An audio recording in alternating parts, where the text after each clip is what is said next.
Hi! In front of me is LENOVO Yoga Smart Tab YT-X705F, and today I would like to show you how you can connect it using Bluetooth. Begin by going into Devices Settings and tapping on Connected Devices right away. Following that, click on Pair New Device and wait for available ones to show up. When they do, click on the one that you wish to connect to. Now select Pair and wait for the other device to accept your connection request.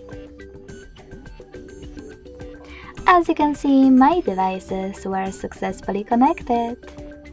If you wish to disconnect them, click on this gear right next to Paired Device and tap on Forget next to Connect. Lastly, confirm your choice in the pop-up.